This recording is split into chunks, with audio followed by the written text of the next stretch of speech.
Doc, what's the benefit of having a couple of games here where you've been able to sit your starters for the fourth quarter? Well, it's good. Especially playing tomorrow night. It's always nice. With our team, a lot of the second unit guys play a lot of minutes too. So you wish you could do them both, but you can't. I just love the third quarter, because we got out, we got stops, we ran. I thought our transition game all game was good tonight, so I enjoyed that. Doc, it seemed like you guys really moved the ball well tonight, 25 assists. Yeah. How pleased are you with that? I loved it. I thought we passed up some really good shots. It's funny from a coaching standpoint. Sometimes you want them to shoot those, but I thought both units had a lot of patience, just kept moving the ball. We always say that the energy of the ball will find the open guy, and I thought they did that tonight.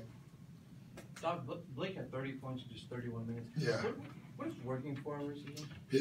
Just the way he's playing overall, but I like his pace. I like the fact that he's playing in and out. Like he starts out the game running down the middle of the lane. We're posting him more.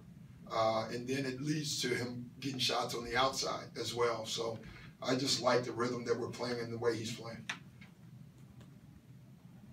I think it was an 11-0 run in a minute and 14 seconds. Yeah. How'd you like that run? And was Blake's block on that other end? That was spectacular. And, we are on Blake, all of them. The defense leads the offense. And, what we talked about at halftime, my concern was we're shooting like 55%, but we're only up 10. And, when you're a coach and you're looking at that, that's scary because that's going to go one way or the other. In the second half, I thought we continued to shoot well, but then I thought we got stops, and those stops led to easy buckets.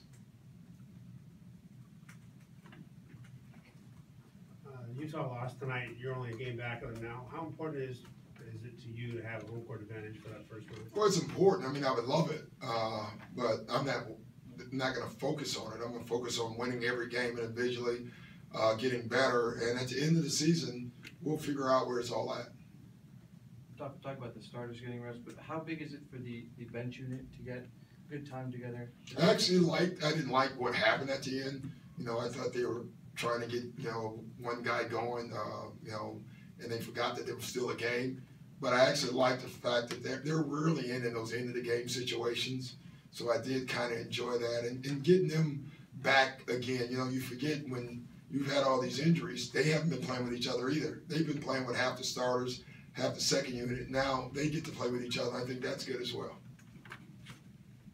Talk about the starters getting to rest that fourth quarter again. How important is that now with a game coming up tomorrow in this building against the Lakers? It's just really important. I mean, they're sitting at home rested, and then they'll be ready. So that's nice. It's also nice we don't have to travel.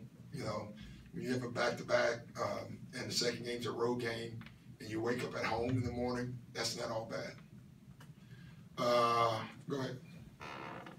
Is it any different? I mean, I know we talk about March and the schedule pretty persistently, but you guys actually get a bit of a break in terms of strength of schedule here over the next couple of weeks. Yeah. How do you look at that in terms of trying to catch up with in the standings a little bit? Well, we are trying. I mean, it's not like we haven't been trying. What kind of question is that? But in terms of those This about me. a terrible question. Wait a minute. You don't ask questions like that. Okay. All right, continue. In terms of getting a bit of a break, in terms of strength of schedule, do you view that as an opportunity to try to? Yeah, it's an opportunity, no doubt about that. But you got the other teams are going to play, and the way I keep looking at it is just let us get right. Don't worry about who you're playing in any of these games. If you play right, it'll all take care of itself. Hey, Doc.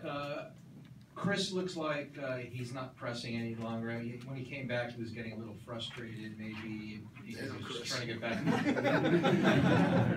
But is he, in your estimation, is he getting back into the rhythm and getting back into the flow with the rest of the stuff? Like, move over, don't act like you're not here. Yeah, He's doing great. No, listen, I thought the rhythm that they came back, you could see it. The thing with this guy here, he's not really worried about it because he can do so many things. When his shot's going, he's great. When it's not going, he's great because he has enough talent to do other things, and I think that's really important. At the end of the game, it looked like you were determined to let that second unit either lose it or win it, right, for sure. That was your attitude. That was my attitude. USC, you have a couple questions, and then I'm gonna let Chris Paul take over. Rosh class. Yeah, Rosh got a class. He takes in the game instead of actually teaching, so you know. Doc, it was in this very building as a visiting coach where you employed the famous motivational technique of let's put the money in the ceiling and get it when we come back in June. With being no stranger to coaching deep into the playoffs, have you employed any similar techniques to get this team ready as the season reaches its Well, not yet. I can tell you, it's funny. Every time we play San Antonio, Pop asks me, like, did you leave anything?